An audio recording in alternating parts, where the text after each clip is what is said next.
সর্বস্তরের সকল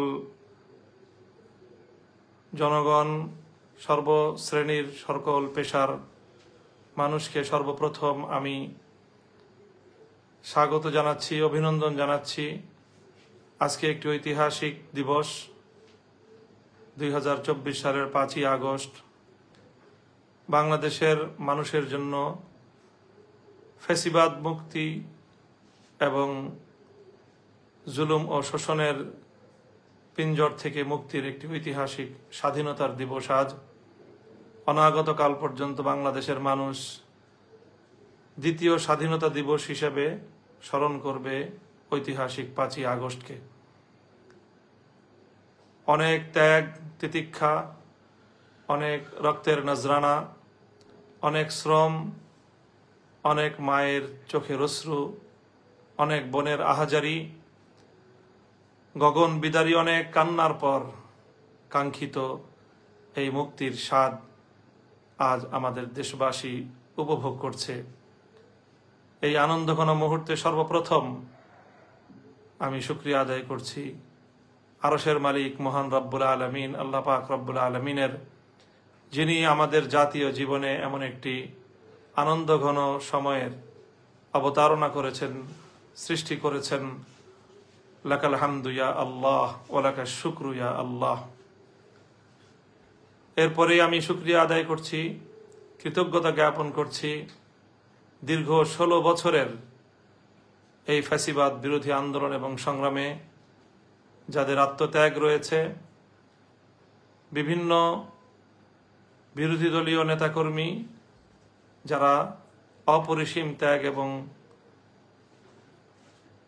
আত্মত্যাগ, বিভিন্ন জুলুম এবং নির্যাতনের শিকার হয়েও তারা যেভাবে ইস্পাত কঠিন দৃঢ়তা নিয়ে এই ফ্যাসিবাদের বিরুদ্ধে তাদের সংগ্রামকে অব্যাহত রেখেছেন, তাদের সকলকে, বিশেষত যারা এই সময়টায় গুম খুন সহ নানা নিপীড়নের শিকার হয়েছেন, সেই সকল মানুষগুলোকে আমরা স্মরণ করছি।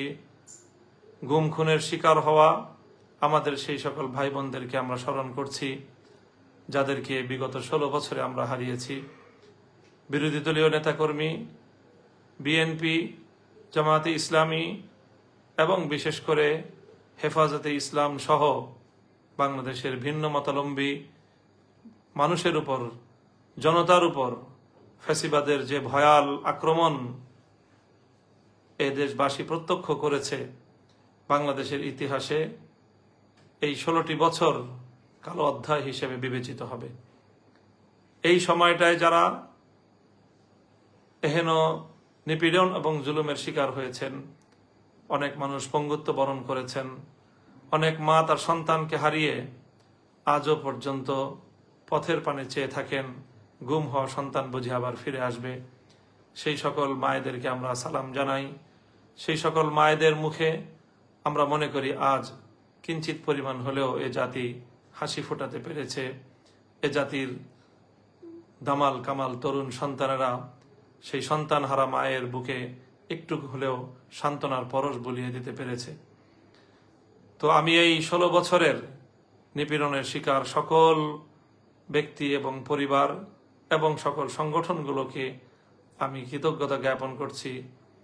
সেই সঙ্গে বিশেষভাবে স্মরণ করতে চাই 2013 সালের 5ই মে ভয়াল কালো রাতে শাপলা চত্বরে রাসূল আকরাম সাল্লাল্লাহু আলাইহি ওয়াসাল্লামের ইজ্জত এবং সম্মান রক্ষা, ফ্যাসিবাদের মোকাবেলায় যে তৌহিদি জনতা শাপলা চত্বরে জড়ো হয়েছিল নাস্তিক্যবাদের বিরুদ্ধে, সেখানে রাতের অন্ধকারে যে তাদের উপর গণহত্যা পরিচালনা করা হয়েছিল, সেই হত্যাকাণ্ডের শিকার সকল শহীদদেরকেও শ্রদ্ধা ভরে স্মরণ করছি। আল্লাহ তাদের সকলের শাহাদাতকে কবুল করুন। সেই সঙ্গে 2021 সালে বাংলাদেশের স্বাধীনতার সুবর্ণ জয়ন্তী অনুষ্ঠানকে কেন্দ্র করে যে ক্র্যাকডাউন, যে নির্যাতন হেফাজতে ইসলামের আলেম ওলামা এবং দেশবাসীর উপর চালানো হয়েছে, দীর্ঘ 3 বছর পর্যন্ত শত শত সহস্রাধিক হেফাজতের নেতাকর্মী বৃন্দ এই স্বৈরাচারী ফ্যাসিবাদের দ্বারা জুলুম এবং নির্যাতনের শিকার হয়েছে, কারাভোগ করেছে। তাদের সকলের শুকরিয়া আদায় করছি এবং তাদের সকলকে আজ শ্রদ্ধা ভরে স্মরণ করছি।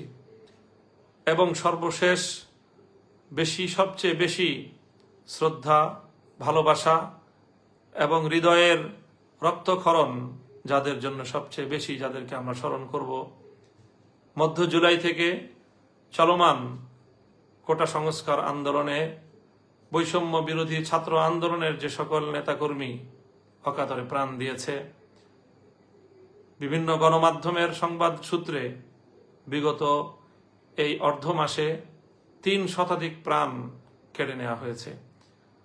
প্রত্যক্ষদর্শী এবং অনুসন্ধিৎসুদের ধারণা এবং তাদের বিশ্বাস, প্রকৃত হত্যাকাণ্ডের চিত্র এর চেয়ে অনেক বেশি ভয়াবহ এবং শহীদ মানুষের সংখ্যা এর চেয়েও আরো কয়েক গুণ বেশি হবে।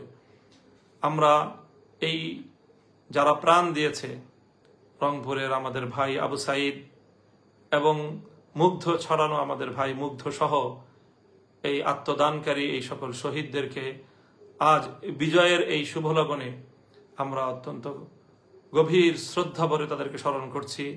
মহান রব্বুল আলামিনের দরবারে তাদের জন্য মাগফিরাত কামনা করছি। আল্লাহ যেন তাদের এই শাহাদাতকে কবুল করেন এবং তাদের দেখানো এই পথে আগামীর বাংলাদেশ যেন গড়ে উঠতে পারে। আমরা যেন এই সকল শহীদদের আত্মদানের সাথে বিশ্বাসঘাতকতা না করি। এ জাতি যেন এ সকল জাতির শ্রেষ্ঠ সন্তানদের আত্মত্যাগের যে ঋণ, এটা যেন একটি সুন্দর দেশ এবং জাতি গঠনের মধ্য দিয়ে সে ঋণ কিঞ্চিত হলেও পরিশোধ করতে পারে। আল্লাহ রাব্বুল আলামিনের কাছে জাতির জন্য সে তৌফিক আমি কামনা করছি। প্রিয় দেশবাসী,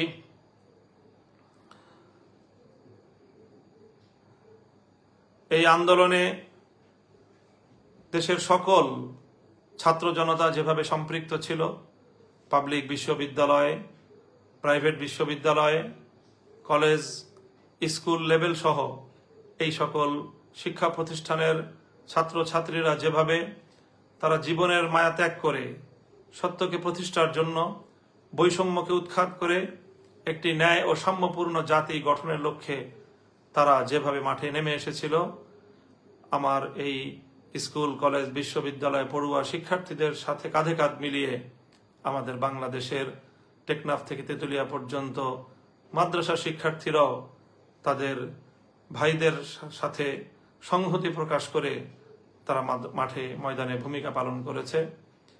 এবং বিশেষত আন্দোলনের শেষাংশে বাংলাদেশের সকল মাদ্রাসাগুলো থেকে ছাত্র জনতা বাঁধ ভাঙ্গা জোয়ারের মতো তারা মাঠে নেমে এসেছে। ফ্যাসিবাদের বিরুদ্ধে জাতীয় এই জাগরণে সাধারণ শিক্ষাধারার শিক্ষার্থীদের সাথে আমার মাদ্রাসার শিক্ষার্থীরাও কাঁধে কাঁধ মিলিয়ে মাঠে ভূমিকা পালন করেছে, যেটি বাংলাদেশে এক অনন্য, অনিন্দ, সুন্দর দৃষ্টান্ত স্থাপন করেছে। আগামীর বাংলাদেশ আমরা তেমনই দেখতে চাই। সকল ভেদাভেদ ভুলে গিয়ে শিক্ষা এবং ধর্মীয় অঙ্গনের এই যে সীমারেখা, এই যে একটি দেয়াল, এই দেয়ালকে অতিক্রম করে গোটা জাতির জন্য সম্মিলিতভাবে একটি আগামী প্রজন্ম আমরা গড়ে তুলব, যারা এই দেশটাকে আমাদের পূর্বসূরীদের স্বপ্নের বাংলাদেশ হিসেবে গড়ে তুলবে। সেই প্রত্যাশা আজকের এই শুভলগ্নে আমি ব্যক্ত করছি এবং আগামীর সেই বাংলাদেশ গড়ার জন্য সকল শিক্ষার্থীদের প্রতি আমি উদাত্ত আহ্বান জানাচ্ছি। আল্লাহ রাব্বুল আলামিনের দরবারে তাদের জন্য সেই তৌফিক কামনা করছি। প্রিয় দেশবাসী, আজ দীর্ঘ একটি আন্দোলন এবং সংগ্রামের পরে বৈষম্য বিরোধী ছাত্র আন্দোলনের সমন্বয়কদের তাদেরও প্রশংসা করতে হয়।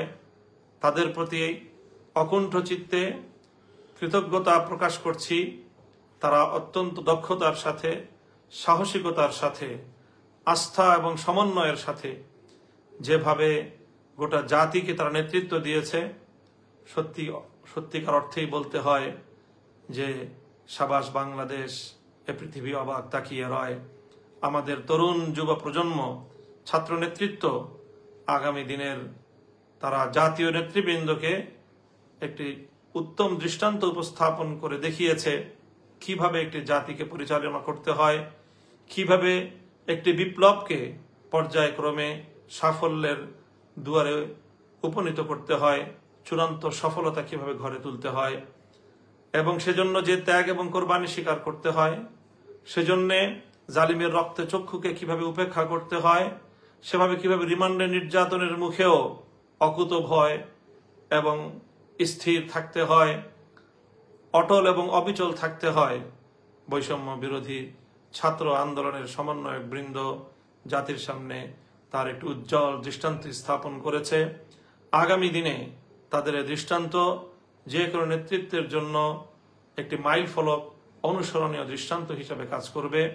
সেজন্য আমি বৈষম্য বিরোধী ছাত্র আন্দোলনের সকল সমন্বয়ক বৃন্দদেরকেও আমি আমার ব্যক্তিগত এবং আমার অঙ্গনের পক্ষ থেকে, আমাদের হেফাজতে ইসলামের পক্ষ থেকে তাদের শুকরিয়া জ্ঞাপন করছি।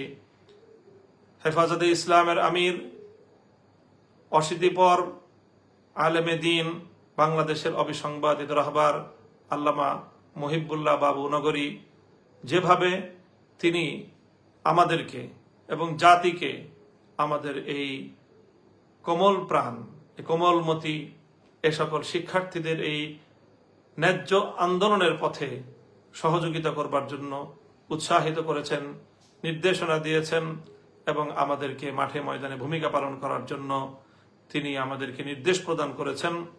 সেজন্য আমির হেফাজত সহ হেফাজত নেতৃবৃন্দকেও আমরা শুকরিয়া জ্ঞাপন করছি। অন্যান্য ইসলামী অঙ্গনের অনেকে, ইসলামী আন্দোলন বাংলাদেশের নেতৃবৃন্দ এক্ষেত্রে অগ্রণী ভূমিকা পালন করেছেন। আমরা তাদেরও জাতির পক্ষ থেকে শুকরিয়া আদায় করছি।